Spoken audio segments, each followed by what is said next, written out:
إن الحمد لله أصلي وأسلم على نبينا مصطفى محمد صلى الله عليه وسلم وعلى آله وصحبه أجمعين أما بعد أعوذ بالله من الشيطان الرجيم بسم الله الرحمن الرحيم സൂറ all Imran 154-ാമത്തെ വചനത്തിന്റെ ആദ്യ ഭാഗത്തിന്റെ വ്യാഖ്യാനം നോക്കൂ നിങ്ങൾ.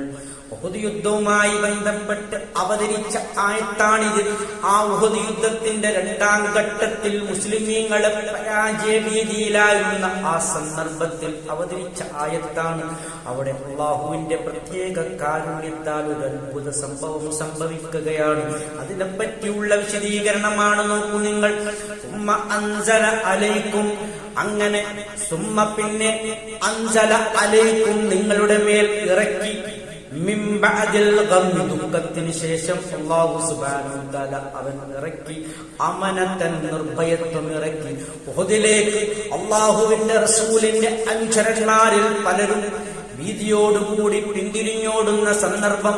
അതിന് മുനാഫിക്കുകൾ വഴിവെക്കുകയാണ്. അവരാണ് മുന്നിലോടുന്നത്. ആ മുനാഫിക്കുകളും ചില ദുർബല വിശ്വാസികളും പിന്തിരിഞ്ഞോടുന്ന സന്ദർഭം അള്ളാഹുവിന്റെ റസൂലിന്റെ കൂടെ ഉറച്ച ദീനീ വിശ്വാസികൾ, സത്യവിശ്വാസികൾ അള്ളാഹുവിന്റെ റസൂലിന്റെ കൂടെ തന്നെ ഉറച്ചു നിൽക്കുന്ന ആ സന്ദർഭമാണ് അല്ലാഹു സുബ്ഹാനഹു വ തആല അമനത്തന്നൊരു നിർഭയത്വം ഇറക്കുന്നത് ഉഹദിലേക്ക്. അത് മാത്രമല്ല, ഒരു പ്രത്യേക തരത്തിലുള്ള നുഹാസൻ, ഒരു നിദ്രാമയക്കം ഇറക്കുകയാണ്. യഗ്ഷ, അത് മൂടുന്നു. അല്ലെങ്കിൽ അത് അവരെ ത്വായിഫത്തും മിൻകും, നിങ്ങളിൽ നിന്നുള്ള ഒരു വിഭാഗത്തെ അത് ആവരണം ചെയ്യുകയാണ്, അല്ലെങ്കിൽ അത് മൂടുകയാണ്.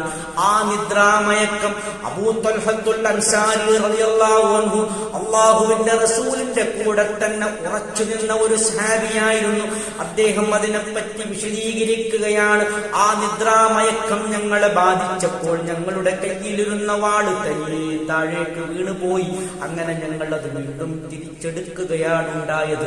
നോക്കൂ നിങ്ങൾ, അല്ലാഹുവിന്റെ പ്രത്യേക കാരുണ്യത്താൽ ഒരു നിർഭയത്വമുള്ള ഒരു നിദ്രാമയക്കം അവരെ ആവരണം ചെയ്യുകയാണ്. ആ ഉഹദിൽ ഭയം നീങ്ങിക്കിട്ടാൻ അല്ലാഹുവിന്റെ പ്രത്യേക കാരുണ്യത്താലുള്ളൊരു അത്ഭുത സംഭവം ഉഹദിൽ സംഭവിക്കുകയാണ്. അതാണ് ഈ ആയത്തിന്റെ ആദ്യ ഭാഗം അല്ലാഹു സുബ്ഹാനഹു വ തആല നമുക്ക് വിശദീകരിച്ചു തരുന്നത്. അൽഹംദുലില്ലാഹി.